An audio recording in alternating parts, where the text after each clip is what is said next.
So we are live now, and yes, we are live now. So the news, first of all, is that we are not transmitting live on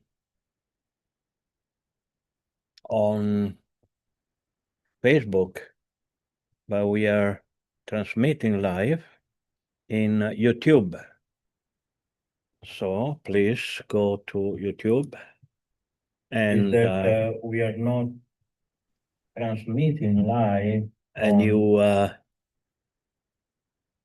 say something, Hare Krishna, so that because I'm still understanding how it works, and then I will explain why I prefer to go on YouTube and not on Facebook.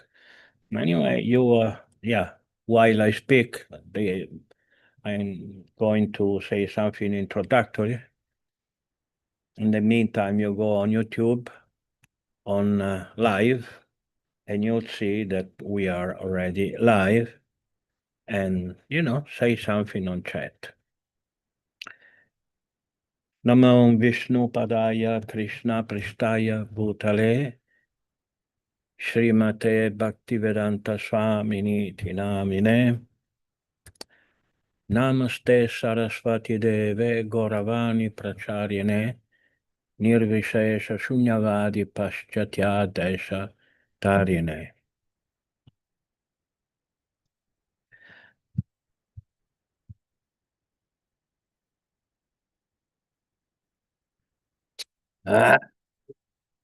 So something is wrong. This what happens when you start doing something new.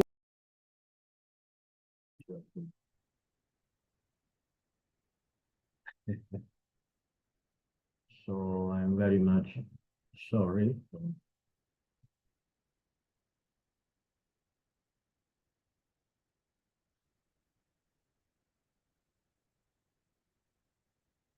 So I don't understand because something is wrong. No, the devotees are arriving. Govinda is arriving. Okay, so we start. And if we have problem, since something new that we are transmitting live on YouTube and not on Facebook, then we are going to do something about it. And then we're going to cancel some. So first of all, thank you very much for coming for another sweet Krishna Katha. Namo Vishnupadaya Krishna Pristaya Bhutale Srimate Bhaktivedanta Swamini Namine Namaste Saraswati Deve Gauravani Prachari Nirvishesha Sunyavadi Paschatya Desha Tarine Yasyam Vai Shriyamana Yam Krishna Paramapurushe Bhakti Utpadyate Punsam Shokamoa Vayapaha. So this is simply, con solo escuchar esta, no, this is in English, simply by giving oral reception to this Vedic literature, the feeling for loving devotional service to Lord Krishna, the Supreme Personality of Godhead, sprouts up at once to extinguish the fire of lamentation, illusion, and fearfulness.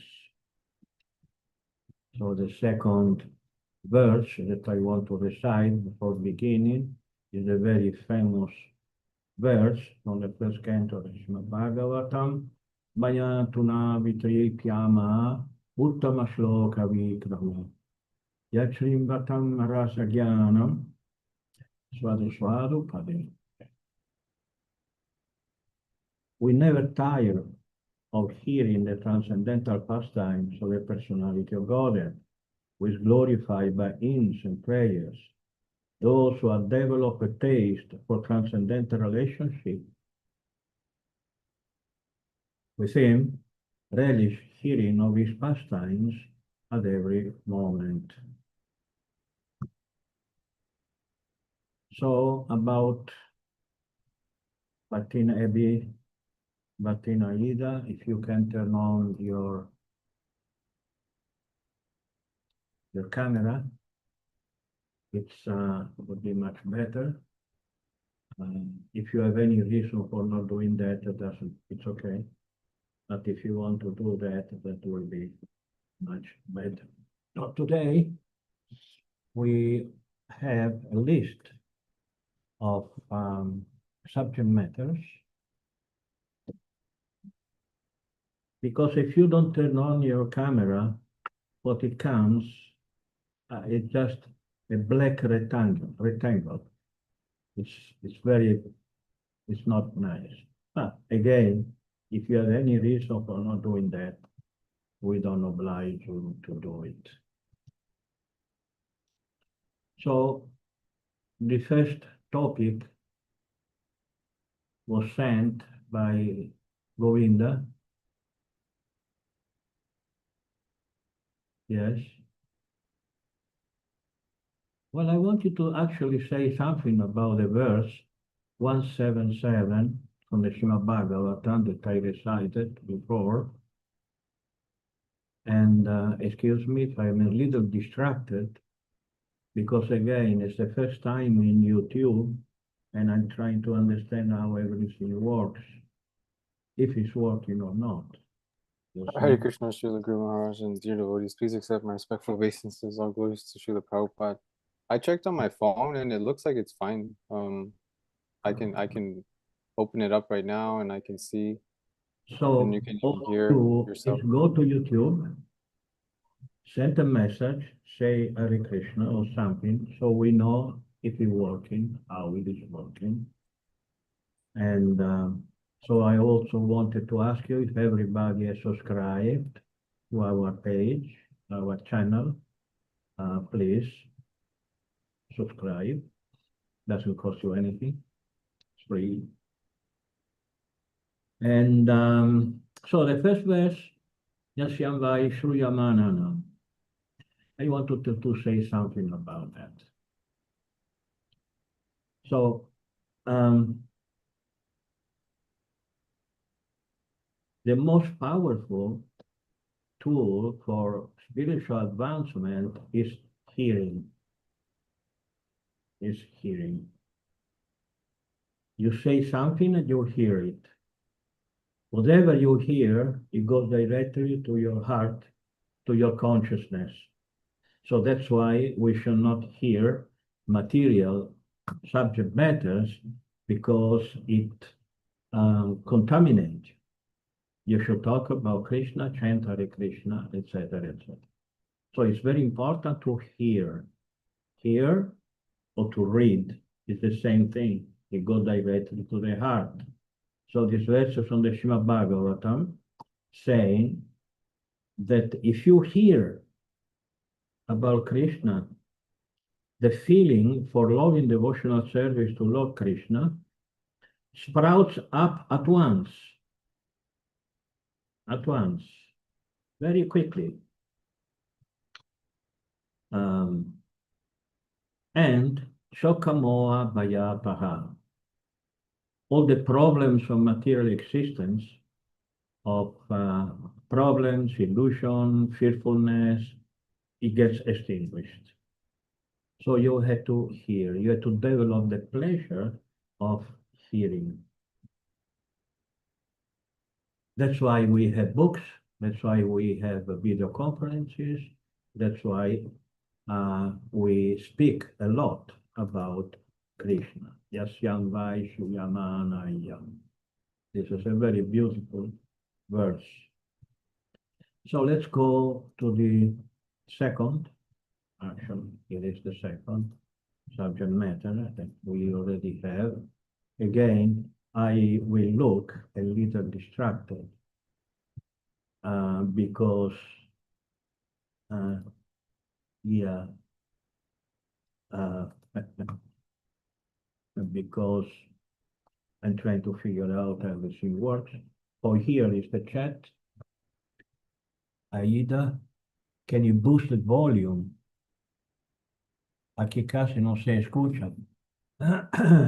But I have my microphone in front of my mouth, so I think it is your problem for your computer. So Govinda or Yamuna or anyone, can you tell me if the volume, can you hear me comfortably? Yes, Guru Maharaj. I put my headphones in. I noticed that it is almost all the way up, but I put the volume all the way up and I can hear you. Yeah. So,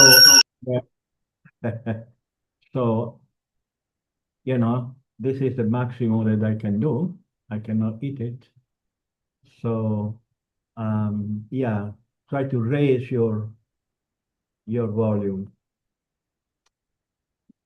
So let's go to the first topic again. Govinda, you sent this question a few days ago. Can you please? Nobody wrote anything on YouTube. But what's or no? It's here it is. But the Fabienne and the Avila.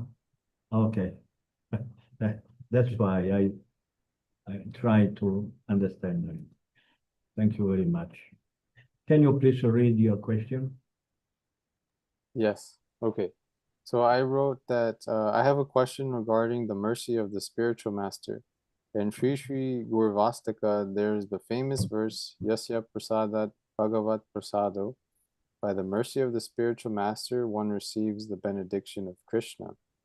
Could you please elaborate on how a disciple receives this mercy? Is it an esoteric thing that happens within the heart or spiritually that can't really be described in practical terms? For example, Srila Prabhupada had thousands of disciples, and some never had direct experiences or interactions with him, yet they were still and still are receiving mercy from him. How is this possible? If you could please explain this. It is very good that you send me questions about Guru Tattva quite often. It's not the first time, and most probably it's not going to be the last one. So, and because this is a quite, how you say, it's a complicated issue. It's very vast. We can talk about that for weeks and months without repeating the same thing. Today, you are asking how to receive how do we know that we are received? Let's say my spiritual master disappeared on 77, and I saw him only once for 7 days. So how do I know if I still receive mercy?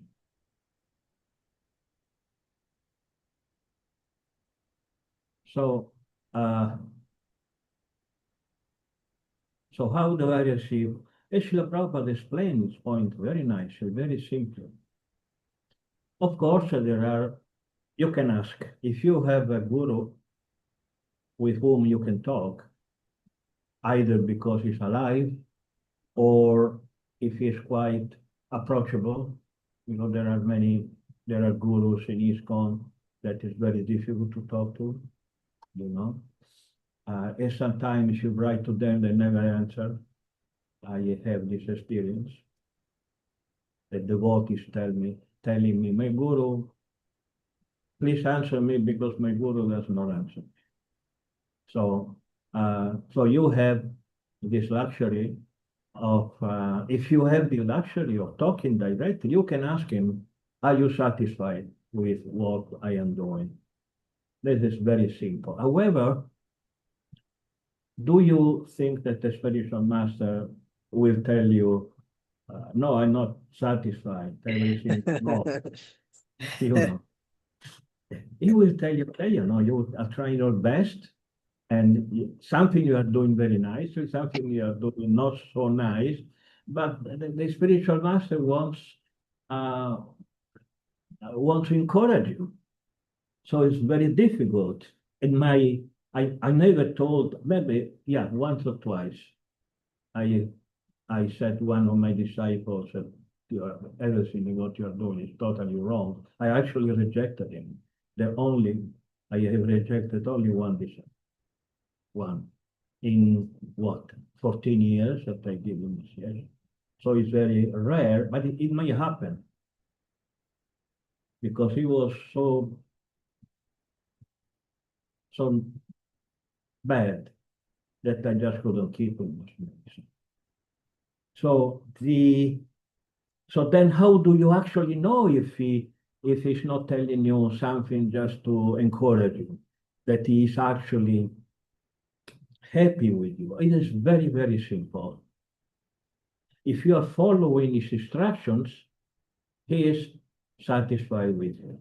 If you are not following instruction, he is not satisfied with you. If you are following instruction 10%, then he is 10% satisfied. If you follow 50%, is 50%. He will not tell you 50%, 60%, but you very simply know if he is satisfied, because this is a spiritual thing. It's not material. It doesn't depend only on what is said by word, but it's something transcendental. The relationship between guru and disciple is spiritual, it's transcendental, it's not part of this material world. Although you meet a spiritual master, you talk to him, and it seems like he is a man and you are a man. Actually, you should not think the spiritual master is a man. There was one time, one disciple who wrote to Srila Prabhupada said something like, you are a man. He was not trying to insult him or anything, but he used the word man referring to Srila Prabhupada. And Srila Prabhupada said, I'm not a man. How do you dare calling me a man? I am your guru. Guru is transcendental, is spiritual, is not a man. You should not think a guru is a man. Okay? Because we are not men anyway, men or women, or we are spirit soul. So when you establish a spiritual relationship with somebody, then you are transcending the physical outfit of the spiritual master. I should not see you, my disciple, as men. You Govinda, you're not a man, you are a spirit soul. And I don't see Bhakti Heavy as Oyamuna is a woman, is a spirit soul. This is the spiritual relation. Spiritual relation should transcend the difference of body.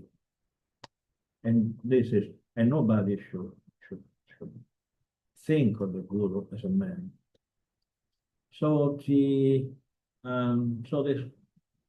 answer is very simple. I know that my spiritual master is happy with me. Maybe not 100%, but he gave me this instruction. I told the story 1,000 times, maybe you are bored about hearing, but I was personally with Srila Prabhupada one time. He was giving Bhagavatam class, and by physically struggling between GBC and sannyasis as senior devotee, I could actually sit down his vyasasana. So I was just looking at his face. So I never received a personal instruction from Srila Prabhupada. He asked me, but I was so young and shy that I couldn't speak to him. He was like, for me, Srila Prabhupada was a deity. He was not a man. He was not even a guru. He was a deity. So I was like this. And I still have this kind of feeling with him. From Srila Prabhupada, still a deity for me. And he was talking and preaching, etc., etc. And then there was he was talking about preaching, that, etc., etc. Then he looked at me directly in my face. Doing eye contact, and he said, I will never forget. If someone says that if my disciple should dedicate his entire life to preach Krishna consciousness. And he said the whole phrase and looked at me in my eyes. So although he was speaking to everybody, wasn't actually saying it to me, but since he said it, looking at me, I took it as my only instruction that I gave me. And so this is what I did the whole of my life. I don't remember one day that I didn't do something for preaching. Now it's 51 years from my initiation from Srila Prabhupada, and I gave my life and I planned to go to my death, the last day of my life in this body, just continue preaching and trying to encourage people in Krishna consciousness. So, of course, I may not be perfect, I may do something wrong, but the main instruction from my spiritual master, I followed. So you should do the same. You should take an instruction from your spiritual master and do that. And if you don't have any personal instruction, then follow his instructions. Whoever is your spiritual master, you should. What does he say? You would listen to one class, he will tell you what he wants. Chant Hare Krishna and study the philosophy, do service, and all these things. You do that, and he's happy. You should not doubt, because the only way to actually satisfy the spiritual master is follow his instructions. Because this is what a guru does. What a guru is supposed to do is supposed to give instructions. That's his life. There is nothing else he's supposed to do. So yeah, this is my answer to your question. Thank you. Thank you very much, Guru Maharaj. Okay, so if I find,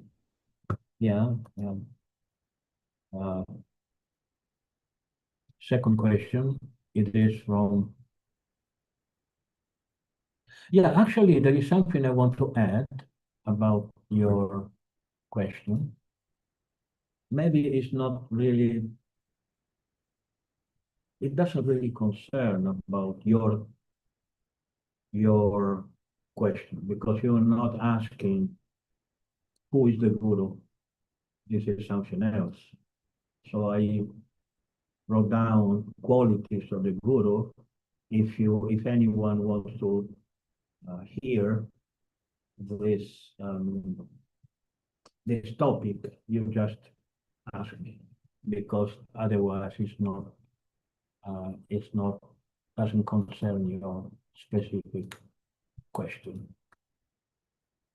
All right. So Yamuna, can you please read your question? Well, Yes. actually, you and Mataji Lavanga asked more or less the same thing. So I will give one answer to both. If you, from my answer, you understand that your question was a little different from the other one, you just ask me. So, who are we? We are spirit soul. This is the A or the ABC of our philosophy. This is the first thing that the Lord will tell us when we put our first foot in a temple. There is not a more important instruction. Because you chant Hare Krishna, because you are a spirit soul, otherwise why you should chant Hare Krishna? Then you should chant some other song or music from the material world. So at the moment of what we call death, we know that death doesn't exist actually, because the soul is eternal, the body never lived because it was just a machine. So what is death? And everybody, oh, it's dead, it's dead. It's not dead. You should not lament because somebody dies. You should lament the way he lived. That's a reason to lament. Because if someone led a sinful life, is going to take another body in a very bad situation. So then somebody says, they don't do anything about the spiritual life for their beloved, and they cry by the moment that they die. Yeah, but you didn't do anything for your spiritual life. Then why are you lamenting? You are complicit. That's how you say in English. Complacent? Or no complacent. You are Uh, part. an Um, accomplice? Complicit. Complicit. No, no, accomplice, accomplice. You share, you share his karma actually because he didn't do anything. So the lamentation should not be a death. Lamentation should be during life of this particular person. But let's go on the specific. This person died. He was sinful. He didn't do anything right. And from a spiritual point of view, he may have been a good man, a good woman. But we know our philosophy, what it says. Our philosophy says that what it counts is the consciousness that you have at the moment of death, and not like the Christian philosophy says, the Christian religion. Christian religion says that your not next body, because they don't even believe in incarnation. Anyway, you go to paradise depending from what you think at the moment of death. Okay, at the moment of death. So you can do any sinful criminal thing in your life, and then at the last moment, oh, and die, and die. God help me, God help me. Is this right philosophically? And this is hypocrisy. It doesn't work like this. Our philosophy is more specific. It's more actually more true. Our philosophy says that is the consciousness that you have at the moment of death that gives you another body or another destination after the death. It's not what you think. Because anyway, what you think, it's not, that doesn't have much spiritual value, because you were sinful the whole life. How value can be your thought at the moment of death? You are just trying to kill God, I would say. Then, or cheat, but yeah, you cheat God, Oh, God doesn't know that I was a criminal, was oh God, my God, my God, and now I go to paradise. You don't go to paradise, you go to hell. Our philosophy says, depends on the state of consciousness. Yam yamba pismaramba antiajati antekaleva. What this verse from the Bhagavad Gita says, that the state of consciousness that you have at the moment of death depends from your lifestyle, what you did during your life. It's like, maybe we can do some example, your bank account does not depend from a specific moment. It depends how much money you put during your life. No, you can put $5 in your bank account, but if you have more money, you don't have $5. No, you have $5 plus what you put during your life. So thinking of God at the moment of death, if you can, because many deaths, it's violent, your mind is confused, you are in pain, etc. But let's say that you can actually think to God at the moment and you repent. That's good, that's good, but it's not enough. Because that thought is not pure. You have to lead a life, a pure life, in such a way that at the moment of death, then you are pure, you are ready. You are not afraid of death, because it doesn't matter how it happens, because you are ready. You have been ready the whole of your life. This is our philosophy. Our philosophy is not hypocritical or cheating process, you live Krishna conscious life, and then in moment of so we already said that we are using this word death, but death is a human invention. There is no such a thing as death. We already said that. We are going to repeat it. That death is the soul going out of a body. It's going somewhere else because it's eternal. It doesn't die, it doesn't expire, it doesn't go away. So what is the reason to cry? No, that it's not dead, it's going somewhere else. Again, now let's go to the real question. The moment that the person is dead, you should have taught him to chant Hare Krishna before the death. But let's say that you couldn't do it, or he or she didn't want to listen.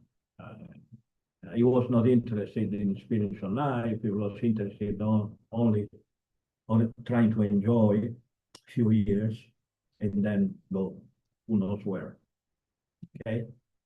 So the point is that the soul is not there. You say you chant Hare Krishna to benefit him, but the soul is gone. So the soul is not taking the benefit of hearing Krishna consciousness because it's not there anymore, it's somewhere else. However, our philosophy is not a philosophy of machines. I like this example, that made of rules and regulations. It's a personal philosophy. God is a person, Krishna is a person, and all the devas, they are persons. And if someone is a devotee, is very much loved by Krishna, and being very much loved by devas. So let's say that you love somebody and you want to help him, although he's not in the body, although he's not anymore in the body, due to the fact that you love this person, that person gets a benefit. That's a benefit. This point is very nicely explained in many chapters of the Vedas. The Vedas, my English is disappearing. The Vedas, I don't know the word. Anyway, the Vedas foresee, the Vedas teach us certain type of sacrifices and thing for the departed. With a pinda, for example.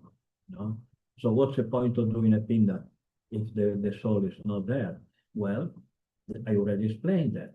Although the soul is not there, so it doesn't receive directly the mantra, so the prasada that you offer during pinda, the fact that a devotee or a religious person loves this person, he is going to get something. So this is my answer to your questions. I have two questions here. ¿De cuánta forma el guru se manifiesta con los discípulos? Por ejemplo, usted no me inició, pero es el que me forma. Puede abundar sobre de esto. Sí, con mucho gusto.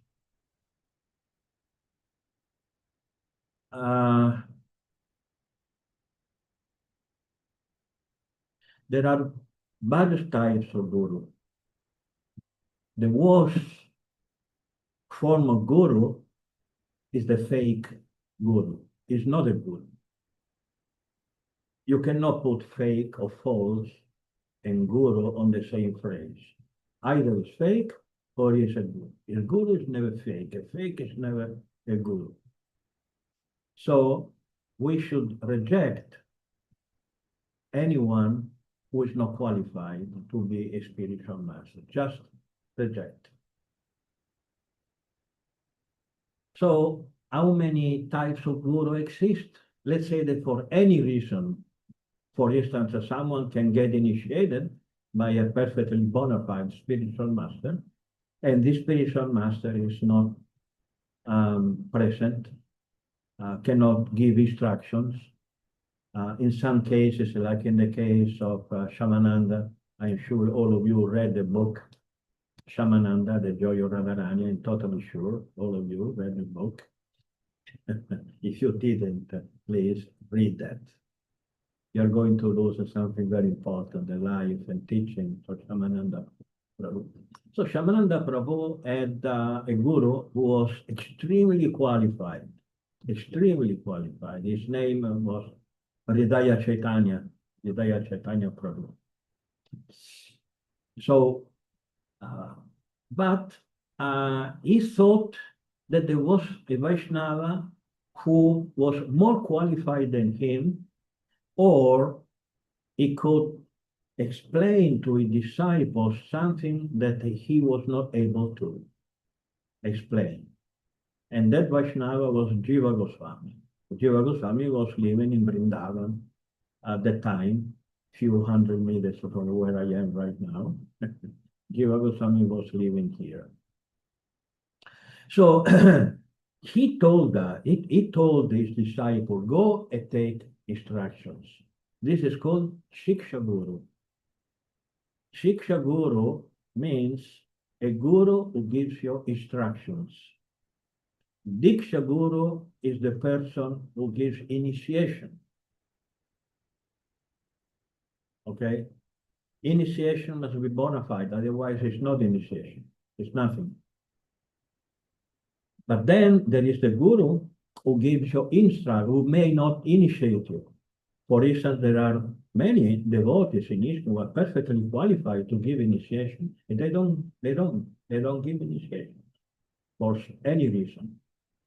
Or his guru is still alive and doesn't want to initiate somebody while his guru is still alive, or because he may have some fault, something wrong, but the devotees like him very much, if they feel inspired for any reason, then he is the Shiksha Guru. Shiksha means instructions. So what is a Shiksha Guru? How should you behave with a Shiksha Guru? So first of all, you should ask. You should ask, because if you don't ask, there is no relationship. Just like if you want to buy a house, you have to ask, I want to buy the house. You cannot go around and say, I bought this house, I don't know you. So you cannot buy a house if you don't sign a contract or something. So first of all, you should ask. At that moment, the Shiksha Guru will tell you what he wants. What he wants. There are some Shiksha Guru that I know, very qualified, very wonderful Vaishnava, who don't ask anything. I ask, for instance, because the term Guru is a very, very important word. One thing is Shiksha, okay? And another thing is Shiksha, Guru. Guru means representative of God. So it's very high position. So once you accept, you ask a Shiksha Guru, and the Shiksha Guru tells you yes, maybe it's not obliged to say yes, but normally you are accepted, and then he will tell you what he wants. Personally, I ask something from my Shiksha disciples because I didn't have a good experience with some of my Shiksha disciples who, didn't take the thing seriously. It's very serious. There is no difference between Shiksha Guru and Diksha Guru. There's no difference in terms of value, how important it is. And actually, in many cases, Shiksha Guru is more important than Diksha. Just take our parampara. Most of our parampara is not made by Diksha relation. Although somebody disagree with me, I continue to say that Rupa Goswami never took initiation from Chaitanya Mahaprabhu, and Chaitanya, and there is nowhere a fire ceremony or any official ceremony between Chaitanya Mahaprabhu and Rupa Goswami. And Rupa Goswami had the Jiva Goswami as disciple. He was not a Diksha. He didn't take Diksha, you know, etc., etc. Vishwanath Chakravarti Thakur, Baladeva Vidyabhushan. After Baladeva Vidyabhushana, there is Jagannath Das Babaji. And I tell you one thing, they never met. There are 70 years difference between the passing of Baladeva Vidyabhushana and the birth of Jagannath Das Baba. 70 years. So there was not a Diksha relationship. And Jagannath Das Babaji never gave initiation to Bhaktivinoda Thakur. Bhaktivinoda Thakur never gave initiation to Gokishore Das Babaji. There's nowhere written that there was some kind of ceremony. While Srila Prabhupada, yes, he took formal initiation, Diksha relation between Srila Prabhupada and Srila Bhaktisiddhanta. Because the relationship of guru-disciple is something real. It's not only a ceremony or a name giving, but it's something real. Exists from the moment that someone say, think, feels, and respect the instruction of the spiritual master. That is guru-disciple.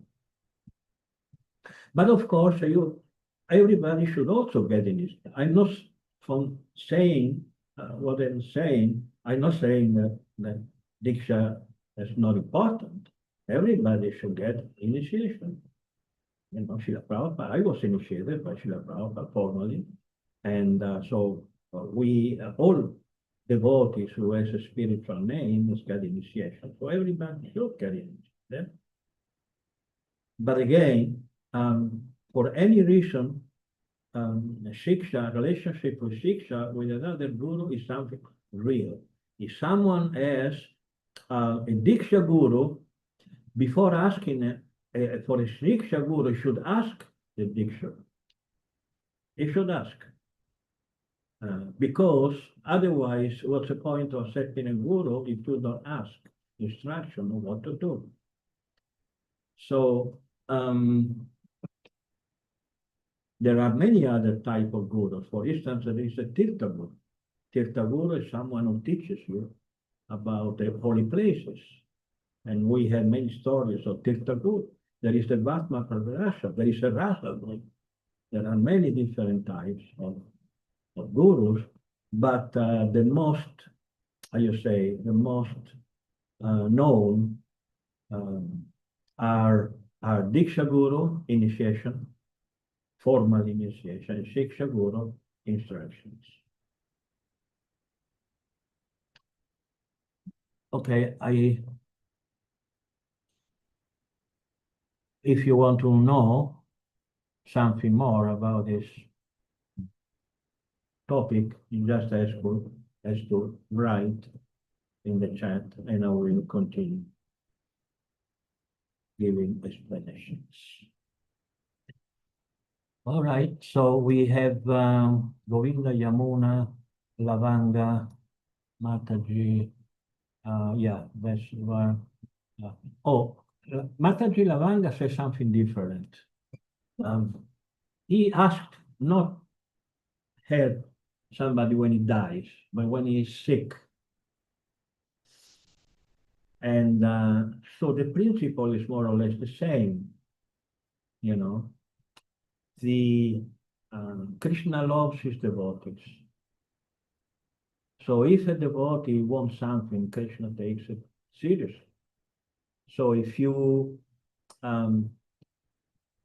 want something for Krishna, Krishna takes it seriously. But we should be careful not to go on a materialistic plan, you know, just asking from Krishna something that maybe he doesn't want. Maybe it's not maybe you don't know what is good for this devotee. Maybe for this devotee it's good that it goes. So this is very deep, very profound. We should ask Krishna in the right way, in the right philosophical way, and not in sentimental, emotional way. Dear Krishna, if you want, if this is what is best for this devotee, I would like to continue to have some association with this devotee. Would you give me the possibility? Okay. But if you never saw the devotee, why are you asking something you don't have, you never have? Sometimes the devotee, they ask, oh, Krishna, you want this person. You never met him. You don't know who he is. So this comes just from the heart, from emotions, and not from the intelligence.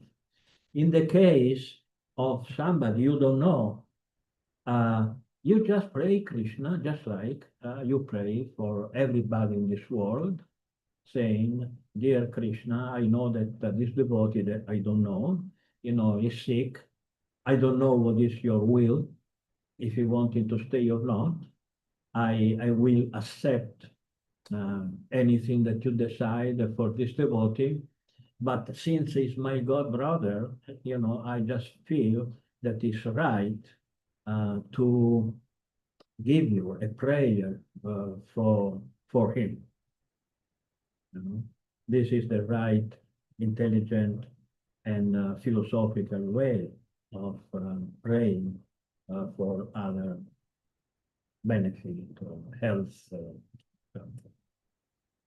that okay? Yes, thank you very much. Okay, let's continue. Varnasrama. Oh, Varnasrama, it's one of the most discussed topic in our movement because it's very difficult. Very difficult. I don't want to criticize, so I don't want to pose myself as somebody who understood, because maybe probably I didn't either, but not many devotees really understood this topic. We talk about, but I remember one time, many years ago, we were kids. We were in our 30s. And so there was one farm in the States. I think it was in the one in Virginia, probably, or in Tennessee. And they tried to establish Varnasrama. So they sit down and said, okay, you are a Brahmana. No, I'm not a Brahmana. I am, 6'3" tall. How can I be a Brahmana? I cannot read the 5 minutes, I fall asleep. And the other one said, yes, okay, I want to study, then you're a Brahmana. Then I lack money, then I am advice. This is not how it works. This is not. Varnasrama cannot be implied, cannot be proposed, cannot be, how you say, Imposed? Or cannot be imposed, it cannot be bartered. Huh? Bartered, like bargained for, barter. You cannot put it into being if artificially. Varnasrama begins from Gurukula. Otherwise, it's something in the mind, just like the devotees sometimes they think, oh, about rasa, Radha, Krishna. If you're not qualified, you're just playing. You're just kidding around, or you're not playing with fire. You're going to get something. Things should be real, should not be just words. So the same with Varnasrama. When you begin your life, you go to the Guru Kula. Kula means school. You go to the school. Since the Guru is supposed to know, not only philosophy, but should also know human psychology, etc., then he can observe the boy or the girl in the first years of their lives, so they can understand what is their natural propensity. you know, and it's not difficult. It's not difficult to see. I can see my disciples. I can see very clearly. You know, there are disciples who always talk to me about money, and there are other disciples who do wonderful questions. And evidently, one is a wise and the other one is a Brahmin. You can understand, but just guess how much you can understand if you can live with a boy or a girl from when he is 5 or 6 old, 6 years old. You see it growing, his natural propensity will come out just naturally. And then the guru, when the guru sees that this person, this young man or women, he is he has propensity for a Brahminical work. It's very clear, because he goes to books, and the other one he goes to playing with the bow, and the other from the first years of your life, it just comes out naturally. And then the guru start to train his disciple according to his natural propensity. Then he will give Brahminical training to someone who is naturally a Brahmana, to a Kshatriya. You may send him to a Kshatriya guru, like happened in the Mahabharata. You see the story of Karna and the Pandavas, etc. They were trained by Kshatriya gurus. They weren't trained by Vyasadeva. Obviously, Vyasadeva trained disciples like Jaimini and others because they were Brahmanas, natural. And then there are somebody who can train you to do business. And then the guru will send you to somebody who can train you in business. And the Kshatriya, Shudra does not need training. He should just, just be a good man and serve everybody else. This is how Varnasrama is implied. It's inserted into the society. It should start from the first years of your life. In the case like all of us, that we weren't born in, we didn't go to Gurukula when we were 5 or 6 years old, unfortunately. Nobody trained us. Nobody saw what were our natural propensity. So we had to guess during the years. Unfortunately, our movement, we cannot put into being a Varnasrama society. Why? Because everybody has got to have a job. We are not a society, because a society is not that somebody. A society gives money to the people of the citizens, just like the society when we live. We have jobs in our society, and then we maintain. But the devotee, in ISKCON society, he has to go out to ISKCON. He has to go out of our movement to earn his living. So then he may be Brahmana, and he has to do business. So the Varnasrama cannot, because we have a Brahmana who is wasting his life doing business, just because otherwise he cannot maintain his family. Or a Kshatriya, a Kshatriya was the same. He may have to go to do any job. So our movement, our society is not ready for Varnasrama, because it will be ready from the moment that we can train and support the devotees, the people, Brahmana, Kshatriya, Vaishya, Shudra. But if we cannot support them, then they will be forced to go away, and all the Brahminical Kshatriya training is wasted. Time wasted. Of course, we're exaggerating a little bit. It's never wasted, but still, it's not, it could have been better. So I discussed about this topic many times in my life. And unfortunately, we may have, Srila Prabhupada wanted Varnasrama society.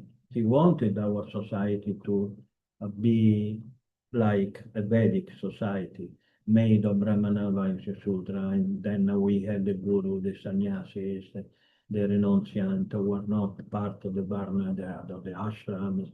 No, the four Varna, the four ashram is quite complicated, but I don't think that we are going to see in our movement a Varnasrama, a real Varnasrama society, not in our generation, and maybe not even in our children.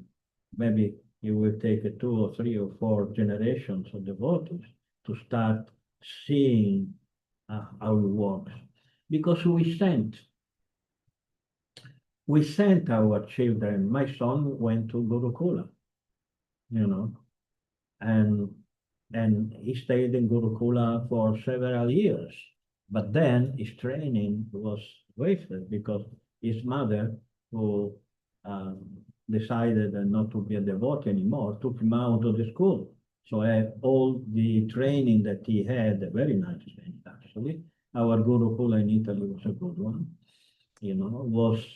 and now he's a man almost 50 years old, and he doesn't even understand what he learned in his first 8, 9 years of his life. So again, to conclude, Varnasrama society, the principles are clear, and why Srila Prabhupada said 50% we already did and 50% we had to do it as in Varna. Why? Let's say somebody is so Brahminical that he understands this point.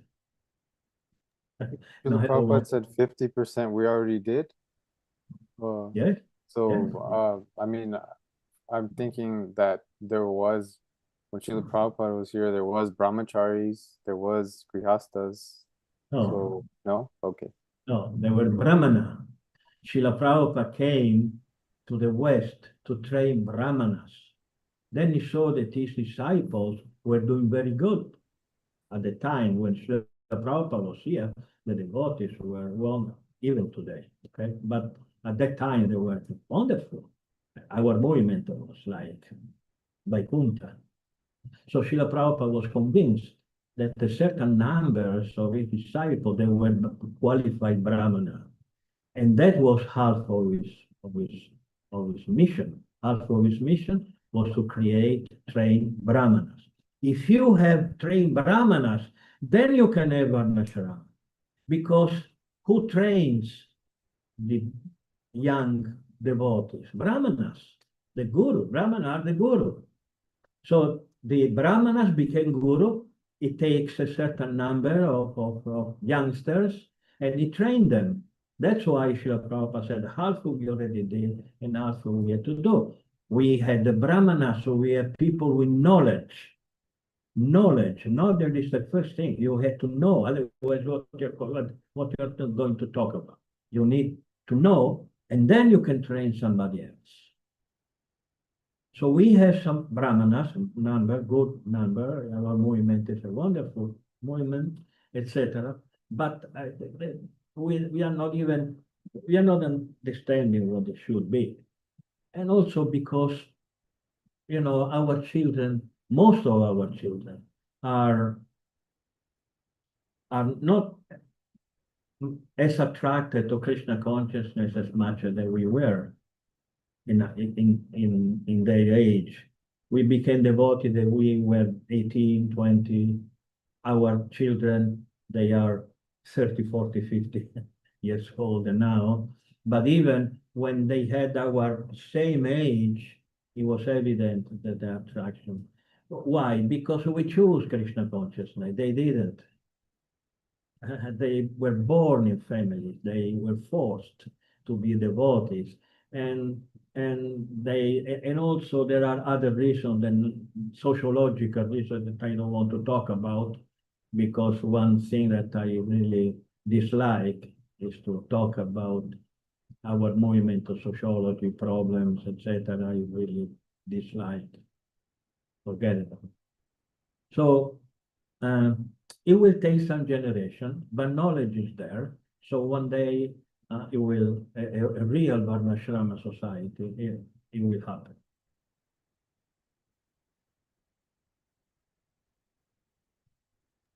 Thank you for your answer. I know it's a very big topic, so I appreciate you giving an answer on this because it's also very confusing for me as well. Yeah, take the Brahmanas. We were supposed to be the Brahmanas, the Prabhupada disciples.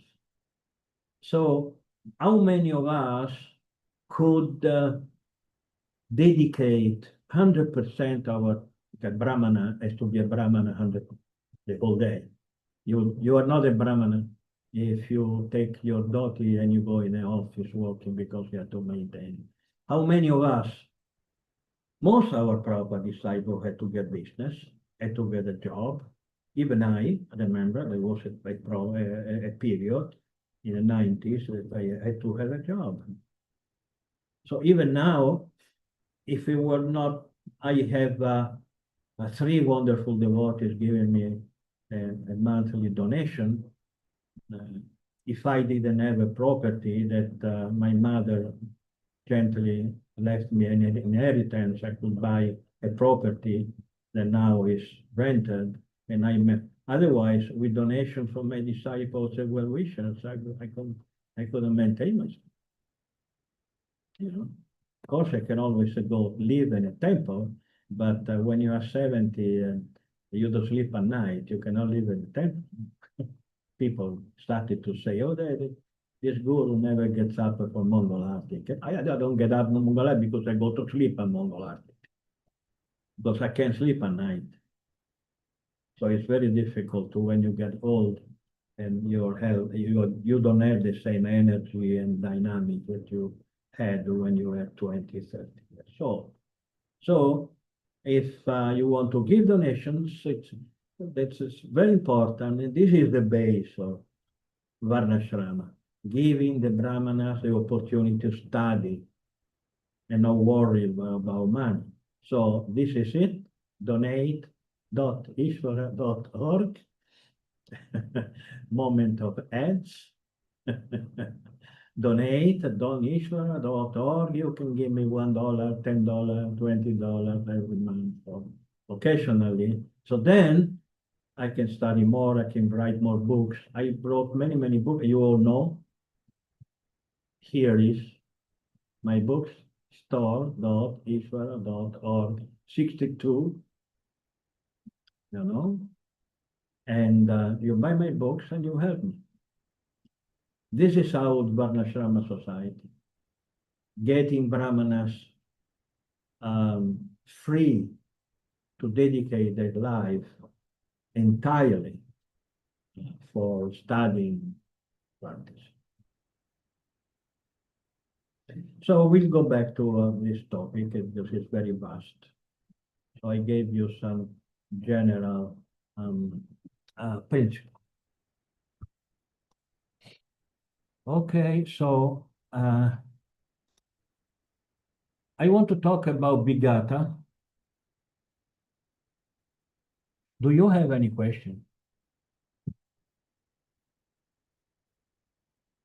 No questions, okay. Well, actually, I have maybe what about the military? So say someone they have like a Kshatriya nature, in Kali Yuga, I feel that. Can you say it again, because I have a question and I was distracted Oh, okay.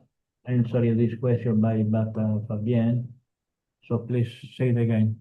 Okay, so on the topic of Varnashram in modern day society, I think of like, what about if someone has a Kshatriya nature and they're like fighters, and so at least my understanding is that someone with that kind of a nature, they would be like soldiers, they would be fighters, or they'd be in the military. But in modern day society, it seems that the military is not so it just doesn't seem like it's good karma because of like the conflicts and things that are happening, they're not and they're not good conflicts. They're just, yeah. And so for someone with that kind of a nature to join the military, is that advisable, or is it, if you have that kind of a nature, just maybe do something else? Arjuna fought a war because it was a rightful war. Kshatriya does not mean only warrior, means managers. No? The president of a country is a Kshatriya, or a CEO of a company is a Kshatriya. Kshatriya means manager, does not mean only fighting, killing, this kind of thing.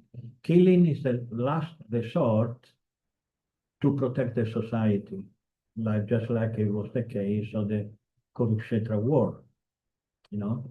But otherwise, you don't want to kill anybody. Nobody wants to kill. Even during the Kshatriya war, during the Vedic time, people were not killing because they like to kill. There was something, however, that maybe I should say, maybe some other time, about the Kshatriya psychology, because being killed in Vedic society, a Kshatriya, by a Kshatriya, by a bona fide Kshatriya, they were both bona fide Kshatriya, then you get to the upper planets, to the superior planets. So if you go around stealing and killing, so the Kshatriya kills you, you don't go anywhere, you go to hell. So if you have a right reason to challenge another Kshatriya that is forced, then whoever is killed, he goes to the upper planets. So there is one ethic about the Kshatriya order. There were a lot of rules, a lot of regulation. If you have read the Mahabharata, I'm sure that all of you read my Mahabharata. I want to hope that you do. Then you see that there was a lot of rules. It was not just having a scepter in the hand and going around and killing everybody and Kshatriya. I can do this. This is not so. There are a lot of rules. All right, so anyway, we can come back on this point, and I think I can answer. How long has been until now? How many minutes? We're at 11:08. We've done an hour and 8 minutes. More than an hour. Oh, Yes. okay. Then I answer to Dr. Fabienne, and then we close today's meeting. I need my. In the creation, all the material or spiritual all came from Krishna. So there is something that can be understood totally or not. I don't understand your question. So maybe you can express it in some other way. Understand what we have Vedic knowledge, we have the gurus, we can understand things, of course. But if you want, if by the word understand, you mean if you can understand totally Krishna completely, you cannot understand somebody who is infinite or eternal, because our intelligence is limited, it's finite, while he was infinite. But we can understand as much as our intelligence goes. Our intelligence is able to understand. After, then we have to prepare to understand more. So somebody says, you accept philosophy blindly. This is some accusation from somebody who are you saying, idle person who doesn't want to spend time and energy in studying. So they take somebody who talks about, oh no, you accept your philosophy. Otherwise, how can you accept that Krishna lift the Govardhan Hill with one finger and all these things, you know? So don't be, how you say it in English, somebody who doesn't want to accept, doesn't want to work. Lazy? Lazy.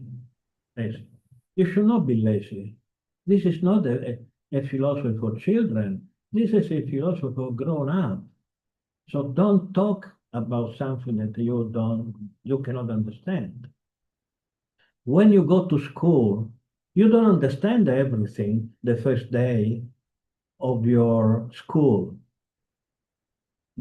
From the first day, you are going to learn something, and everything else you have to accept that you don't understand because you are not ready to understand. But there is somebody who understands what you cannot understand now.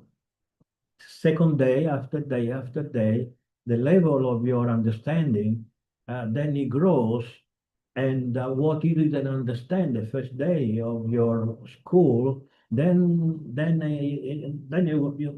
your knowledge increases, and so we accept blindly only that we cannot understand. However, if someone says it is possible to build an atomic bomb, you cannot understand how to do it, but you know that somebody did, because we know that we did. So how should it is blind to accept that there is the knowledge of building a bomb? It's not blind. The fact that you don't know how to do it doesn't mean that because you don't do it, then it's blind. You accept it blindly. You know, because you have some experience. In Krishna consciousness, it works more or less like this. You experience Krishna consciousness by chanting and studying and going to the temple and taking prasada and worshiping the deities. And from there, you get something, some pleasure, some knowledge. And that is enough for you to accept what you still cannot understand. And as you progress in Krishna consciousness and your knowledge and realization progresses, then your level of faith increases because you have some experience. That you have some experience, and every day you experience more, then you have hope, you have certainty that one day you will understand what you cannot understand right now. So there is nothing blind in our philosophy. One day you will be able to see Krishna lifting Govardhan Hill.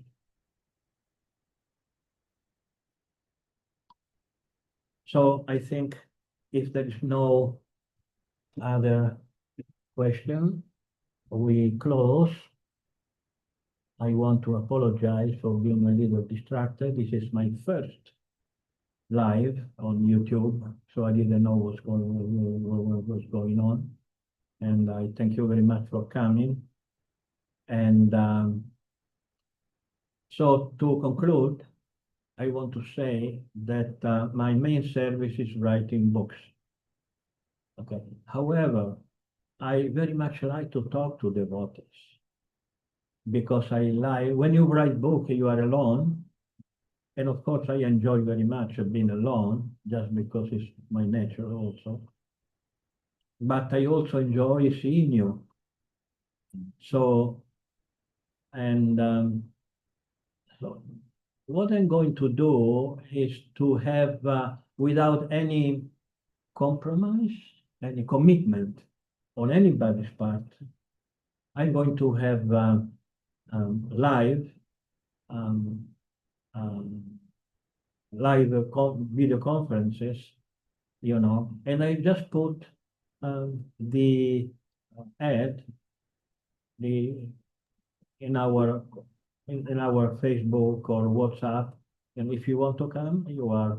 But I would like that you come to, I don't know, now I want to talk a little bit with you, whoever wants to stay, is invited to stay, otherwise you can disconnect. Yamuna and Govinda, they committed to be present because I want some suggestion. So how to do this? If we should continue using Zoom, or maybe I should be alone on Zoom, and all of you come into in YouTube, I can see that after 1 hour, we still have only 77 subscribers. That means that all of you already subscribed to YouTube, Yes. all of you. Avanga, did you subscribe? I have, yes. Yeah, Batinavi, did you Yes. subscribe? Batinaida, did you subscribe? No, she's not. Anyway, there is a lot of good thing about YouTube, and so I just want to try to see what is the best way for preaching Krishna consciousness. If Srila Prabhupada was here, he would have used technology to preach. And just like Srila Bhaktisiddhanta used a scooter, and everybody was criticizing him because sannyasi were supposed to walk. And but he said I can use anything for preaching Krishna consciousness. There is no.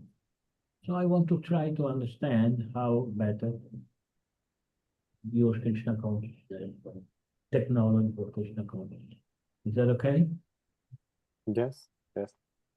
Thank you very much. I'll see you again. Hare Krishna. Hare Krishna. Hare Thank you very much, Srila Guru Maharaj. Srila Manonatha Maharaj ki jai. Jai. Srila Prabhupada Yay. Prabhupada ki jai. Jai.